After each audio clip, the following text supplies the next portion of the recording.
नमस्कार साथियों, आप सभी का स्वागत है हमारे YouTube channel DN Jha official में। आज मैं SCRT वर्ग 8 के भूगोल की पुस्तक हमारी दुनिया का इकाई 3 ख की चर्चा करूंगा। आज का हमारा टॉपिक है वस्त्र उद्योग। नीलम अपनी माँ और पिताजी के साथ बाजार गई थी। उन्हें कपड़े खरीदने थे। वे लोग कपड़ा बाजार में पहुंचे। चारों ओर रंग बिरंगी दुकानें, तरह तरह के कपड़े। वे सभी एक दुकान में गए। माँ ने दुकानदार से साड़ियाँ दिखाने को कहा। दुकानदार ने पूछा, कैसी साड़ियाँ दिखाऊं? बनारसी, सूती, सिल्क, कांजीवरम, शिफॉन, कोटा, पोचमपल्ली, संबलपुरी, बांधनी, मणिपुरी, गढ़वाल, जामदानी या फिर कोसा सिल्क? नीलम दंग, साड़ी के इतने प्रकार? दुकानदार से वो पूछे, बहुत सारे सवाल पूछे।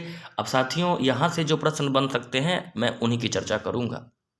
तो आप यहाँ से पहला चीज नोट कीजिए कि ढाका का मलमल, मसूलीपट्टनम की छींट, सूरत और बड़ौदा की सुनहरी जरी, लखनऊ का चिकन अपनी गुणवत्ता और डिजाइन के लिए प्रसिद्ध थी।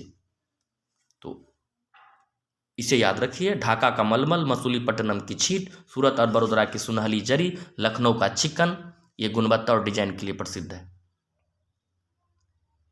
अब पहले कपड़ों को हाथों से बुना जाता था। पहले धागे से कपड़े बुनने की एक प्राचीन कला थी।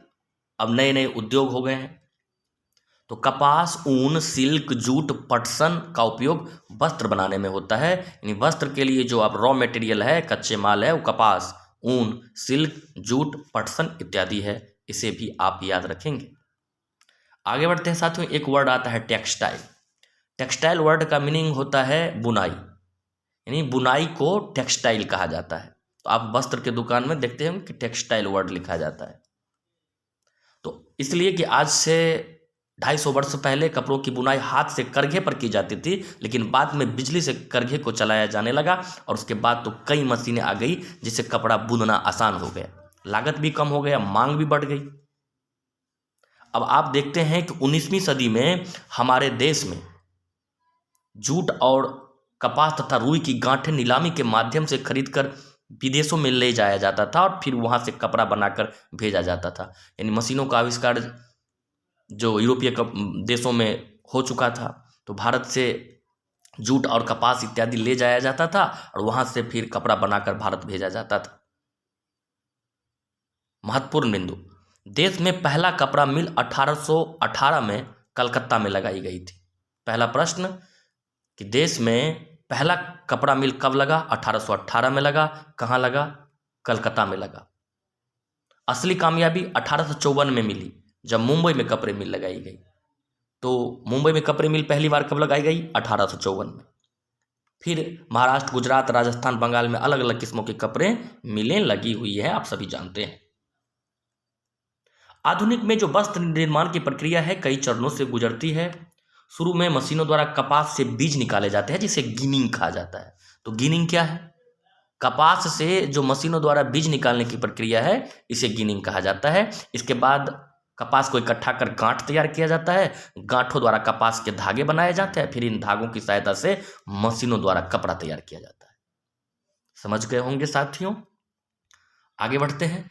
अब देखिए कि वस्त्र जो है वो रेशे से बनता है। रेशे वस्त्र उद्योग के कच्चे माल हैं और ये रेशे प्राकृतिक भी होते हैं, मानव निर्मित भी होते हैं। तो प्राकृतिक रेशे भेड़ बकरियों से ऊन, कोकून से सिल्क, पौधे से कपास और जूट।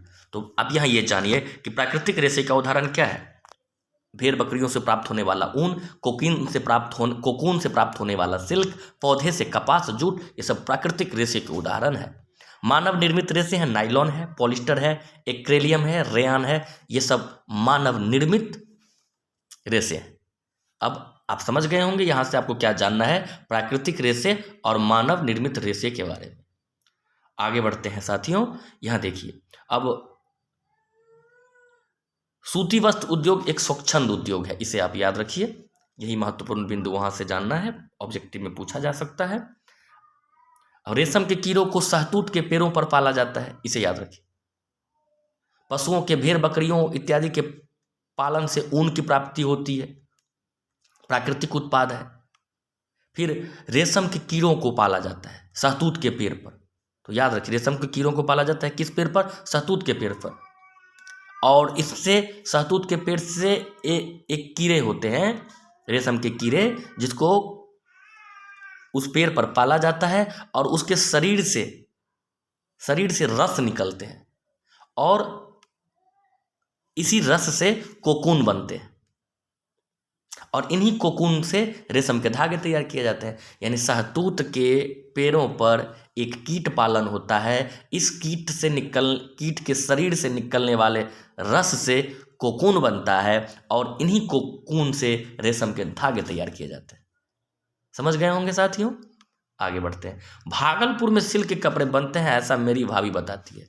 मेरी भाभी तो जो बताई वो पुस्तक के अनुसार लिखा हुआ है, मैं बता रहा हूँ और आप सभी जानते भी होंगे कि बिहार में भागलपुर रेशमी कपड़ों के लिए प्रसिद्ध है, पूरे भारत में प्रसिद्ध है। वहाँ पर रेशमी कपड़ों की खूब वहाँ पर उद्योग चलता है, वहाँ पर काम खूब ज़्यादा होता है। वस्त्रों उद्योग के लिए तैयार माल के आधार पर भी स्थित होता है, जैसे सिले सिलाए, रेडीमेड वस्त्र उद्योग। इनमें वस्त्रों को काट कर सिलकर तैयार करके बाजार में उपलब्ध करा दिया जाता है। रेडीमेड आप जानते होंगे, पूरा बनाया हुआ सिलकर काट कर जो उपलब्ध किया गया रेडीमेड हो गए। दुकानों के नाम में आप देखते हो फन्ना रेडीमेड लगा रहता है। और टेक्सटाइल भी आप समझ गए होंगे, टेक्सटाइल का अर्थ बुनाई होता है। पहले बुना जाता था कपड़ों को हाथों से। अब यहाँ देखिए, वस्त्रों को काटकर सिलकर तैयार करके बाजार में उपलब्ध करा दिया जाता है, ये रेडीमेड हो गए। दिल्ली, मुंबई, कोलकाता, लुधियाना में ऐसे वस्त्र उद्योग बड़े पैमाने पर है। कमीज और पैंट बनाने वाले कुछ महत्वपूर्ण ब्रांड, कमीज पैंट बनाने वाले ब्रांड आप सभी जानते होंगे, Peter England, Raymond, Cotton Country, Levi's, Fabindia इत्यादि है, ये ब्रांड है। आगे बढ़ते हैं साथियों। अब यहाँ पर जो महत्वपूर्ण प्रश्न यहाँ से बनेंगे, वस्त्रों उद्योग के स्थापना के सहायक कारक। वस्तुनिष्ठ प्रश्न में आपको पूछ दिया जाएगा कौन इनमें से वस्त्रों उद्योग के स्थापना के सहायक कारक है। 4 दे देंगे और 5वां ऑप्शन देगा इनमें से सभी, उसे ही लगा देंगे। 3 दे देगा, कहेगा कि कौन उनमें से नहीं है, एक अन्य विकल्प दे देगा, तो आप उन्हीं को छांट लीजिएगा। तो पहला है कच्चे माल की उपलब्धता, आप सभी जानते हैं। दूसरा है परिवहन की सुविधा, जलवायु, और फिर पूंजी की उपलब्धता, श्रम की उपलब्धता, बाजार, सस्ती ऊर्जा की उपलब्धता, ये सभी वस्त्र निर्माण उद्योग के लिए सहायक कारक है। अब यहाँ से देखिए साथियों, यहाँ से बहुत सारे प्रश्न बन सकते हैं। ये आपका जो बॉक्स है ये कई प्रश्नों को अपने आप में समाये हुए हैं। मुख्य उद्योग है सूती वस्त्र, उत्पाद है और केंद्र है। तो सूती वस्त्र के उत्पाद खादी और चिकन, ये सूती वस्त्र के उत्पाद हैं। इसका केंद्र है मुंबई, सूरत, अहमदाबाद, चेन्नई, कोयम्बटूर, लखनऊ, कानपुर। ऊनी वस्त्र उत्पाद इसका बाल है, बाल की तरह दिखते होंगे आप। लुधियाना, लेह, कानपुर, कश्मीर, ये उसके उत्पाद के केंद्र हैं। सिल्क वस्त्र, सिल्क, तसर, कांजीवरम, ये उत्पाद है। भागलपुर, कर्नाटक, वाराणसी, असम, तमिलनाडु, केरल। सिले सिलाए वस्त्र हैं, पैंट, शर्ट, सलवार, कुर्ता, पैजामा, गंजी इत्यादि, इसके प्रमुख केंद्र दिल्ली, कोलकाता इत्यादि है। तो साथियों, आप चीज़ों को अच्छी तरह से समझ रहे होंगे, समय आपका ज़्यादा नहीं लग रहा है और महत्वपूर्ण प्रश्नों को इसी बीच कंसेप्ट को रखते हुए आपके बीच रख रहे हैं। तो आप निश्चित रूप से अंत तक इसे सुन लें, अंत में लाइक शेयर भी कर दीजिएगा। आगे बढ़ते हैं साथियों। यहाँ देखिए, 1950-51 में 4 अरब वर्ग मीटर कपड़ा तैयार किया गया था, जो अब 34 अरब वर्ग मीटर हो गया है। यानी 50-51 में हमारे देश में 4 अरब वर्ग मीटर कपड़ा तैयार किया गया था, अब 34 अरब वर्ग मीटर का उत्पादन हो गया है, अब बढ़ ही रहा है लगातार। पारंपरिक वस्त्रों उद्योग को कृत्रिम धागे, सिंथेटिक वस्त्रों उद्योग से कड़ी चुनौती मिल रही है, क्योंकि ये धागे सस्ते तथा टिकाऊ होते हैं। इसका रख रखाव और उपयोग बहुत सुविधाजनक तथा सस्ता है, इसलिए इनकी मांग बढ़ रही है। यानी इसमें जो कंपटीशन बढ़ रहा है, जो ट्रेडिशनल वस्त्र उद्योग है कृत्रिम धागे से, उनको जो पारंपरिक उद्योग से वाले वस्त्र है, इससे टक्कर हो रहा है इन दोनों की। यानी जो कृत्रिम वाला है वो रख रखाव आसान होता है, सुविधाजनक होता है, इसलिए अब उसी की मांग बढ़ गई है।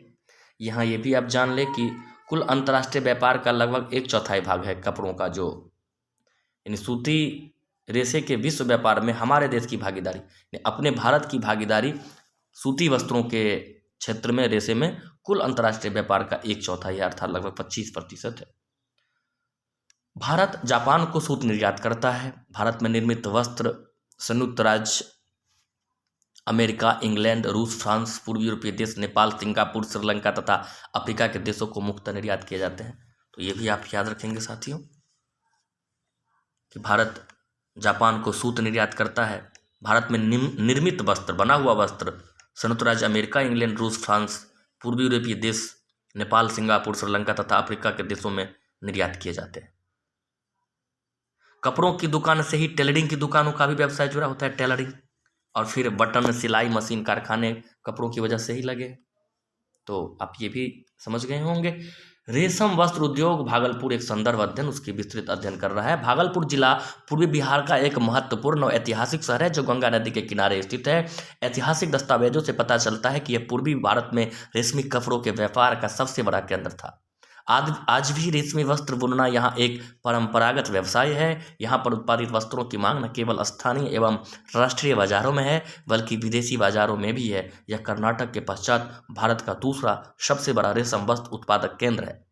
यहाँ उत्पादित रेशमी वस्त्रों को भागलपुरी सिल्क भी कहा जाता है। समझ गए होंगे। बिहार का एक पूर्वी बिहार का हिस्सा है, गंगा नदी के किनारे है।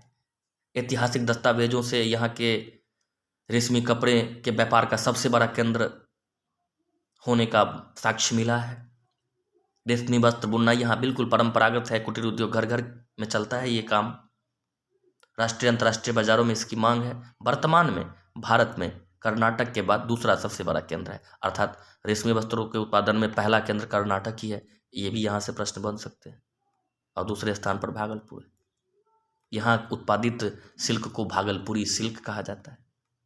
भागलपुर में प्रायः तसर सिल्क का उत्पादन होता है जो रेशमी वस्त्र का एक प्रकार है। तो रेशमी वस्त्र का एक प्रकार है तसर सिल्क। तो याद रखिएगा कि भागलपुर में उत्पादित सिल्क तसर सिल्क का उदाहरण है। यहाँ पर 35,000 से अधिक बुनकर व 25,000 से अधिक करके हैं। एक अध्ययन से पता चला है कि यहाँ उद्योग तो कई दशकों पुराना है और 35,000 से अधिक बुनकर है, बुनने वाले, और 25,000 से अधिक करके हैं।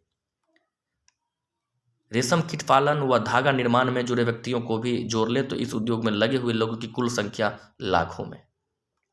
ये तो लोग, इतने लोग बुनकर हैं, 25,000 लोग से अधिक करघे हैं। अब इन काम में लगे हुए और भी बहुत लोग होंगे जो रेशम कीट पालते होंगे, धागा निर्माण करते होंगे। तो इन सबों को जोड़ ले तो लाखों की संख्या में ऐसे लोग हैं। भागलपुर में रेशम उत्पादन के लिए निम्न अनुकूल परिस्थितियां पाई जाती है। जो परिस्थितियां अनुकूल है, अनुकूल भौगोलिक दशाओं के कारण यहाँ बहुतायत में शहतूत पाया जाता है जिसकी पत्तियों पर रेशम के कीड़े को पाला जाता है। वातावरण, जलवायु वहाँ ऐसा है कि शहतूत का पौधा, पेड़ वहाँ पाया जाता है और उसी पौधों की पत्तियों पर रेशम के कीड़ों को पाला जाता है। सस्ते व कुशल कारीगरों की उपलब्धता है। स्वाभाविक है, परंपरागत वहाँ ये उत्पादन होता है तो देख के भी लोग सीख जाते होंगे। तो कुशल कारीगर सस्ते दरों पर मिल जाते हैं। जल की उपलब्धता भी है, गंगा नदी के किनारे हैं, परिवहन की सुविधा भी है। रेशम का उत्पादन रेशम के कीड़ों द्वारा किया जाता है जो वास्तव में उनके शरीर से निकलने वाला रस है। यह रस उनके शरीर के चारों ओर लिपटता जाता है। यह रस सूख कर उनके शरीर पर धागे की तरह चिपक जाते हैं। इन धागे लिपटे रेशम के कीड़ों को कोकून कहा जाता है जिन्हें पानी में उबालकर धागे को अलग कर लिया जाता है। चर्चा मैंने इसी अध्याय में पहले कर ली है, आप समझ ही गए होंगे। आगे बढ़ते हैं। लेकिन वर्तमान में भागलपुर में जो रेशम पालन है, रेशम उद्योग है, वो कई चुनौतियों से गुजर रहा है। पहला है बुनकर को उत्पाद का उचित मूल्य न मिलना, सार्वजनिक ऋण व्यवस्था के अभाव में स्थानीय साहूकारों से अधिक ब्याज पर धन मिलना, बिचौलियों द्वारा मुनाफाखोरी, सरकारी संरक्षण का अभाव, बुनकरों का दूसरे व्यवसाय की ओर आकर्षण, ये सब चुनौतियां हैं जिससे भागलपुर का वस्त्र उद्योग अभी जूझ रहा है। अब वस्त्र उद्योग का मुख्य केंद्र अहमदाबाद, आप सभी जानते हैं। अहमदाबाद गुजरात राज्य का अग्रणी व मुंबई के बाद देश का दूसरा महत्वपूर्ण वस्त्र उद्योग केंद्र है। यहाँ पर सूती व पॉलिस्टर कपड़ों के साथ बनाए जाते हैं। कपड़ों का व्यापार भी तेजी से होता है। आप सभी ये जान लें कि यहाँ लगभग 250 बड़े उत्पादक इकाइयाँ हैं और भारत का मैनचेस्टर कहा जाता है अहमदाबाद को। मैनचेस्टर एक ब्रिटेन की शहर है जो वस्त्र उद्योग के लिए प्रसिद्ध है, तो भारत का मैनचेस्टर अहमदाबाद को कहा जाता है। उत्तर भारत का मैनचेस्टर कानपुर को कहा जाता है और दक्षिण भारत का मैनचेस्टर कोयम्बटूर को कहा जाता है। साथियों, प्रश्न तो ऐसे ही आपको बहुत सारे मिलेंगे, हमारी बातों को सिर्फ ध्यान से सुनिए आप, बहुत सारे प्रश्न बनते चले जाएंगे और आपके मना मस्तिष्क में वो समाते चले जाएंगे। अब अहमदाबाद में वस्त्र उद्योग के केंद्रित होने का कारण वहाँ स्वाभाविक है कि जो कुछ अनुकूल परिस्थितियाँ होगी। तो पहला है, सड़क, रेल व वायु मार्ग द्वारा देश से जुड़ा हुआ है। समुद्र के निकट होने के कारण तैयार माल का निर्यात आसान है। सस्ते व कुशल श्रमिकों की उपलब्धता है। अनुकूल भौगोलिक दशाएं हैं। सस्ती व पर्याप्त ऊर्जा की उपलब्धता है। अहमदाबाद साबरमती नदी के किनारे अवस्थित है।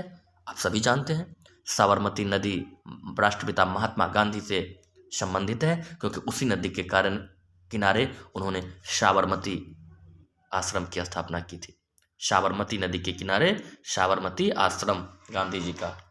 साबरमती के संत तूने कर दिया कमाल, दे दी हमें आज़ादी बिना खड़ग बिना ढाल। आगे बढ़ते हैं साथियों बहुविकल्पीय प्रश्न की तरफ। टेक्सटाइल का मतलब होता है बुनना। देश में कपड़े की सबसे मिलें सबसे पहले लगाई गई कोलकाता में 1854 में। कपड़े की मिलें मुंबई में लगी। हमने विस्तृत चर्चा की है, कई बार बोले हैं इसी चैप्टर में। सिल्क प्राप्त होता है कोकून से। वस्त्र उद्योग के लिए आवश्यक है सभी, ऊर्जा चाहिए, कच्चा माल चाहिए, श्रम चाहिए। खाली स्थानों को भरना है। भागलपुर शहर रेशमी वस्त्र उत्पादन के लिए प्रसिद्ध है। सूती वस्त्र उद्योग एक शुद्ध कच्चा माल आधारित उद्योग है या कृषि आधारित उद्योग है, आप ऐसे भी कह सकते हैं। कपड़ों की बुनाई को टेक्सटाइल कहा जाता है। ढाका मलमल के लिए प्रसिद्ध रहा है। अहमदाबाद को भारत का मैनचेस्टर कहा जाता है। तो साथियों, कैसा लगा ये वीडियो ज़रूर बताइएगा। अगर चैनल पर नए हैं तो सब्सक्राइब भी कर लीजिए, थोड़ा शेयर भी कर दीजिए। आपके परिवार में अगर बच्चे पढ़ते हैं 7, 8, 6 तो आप निश्चित रूप से बच्चों को भी ये दिखा सकते हैं, क्यों इससे हानि नहीं होगी, लाभ ही होगा। वीडियो को अंत तक सुनने के लिए, देखने के लिए आप सभी का बहुत बहुत धन्यवाद।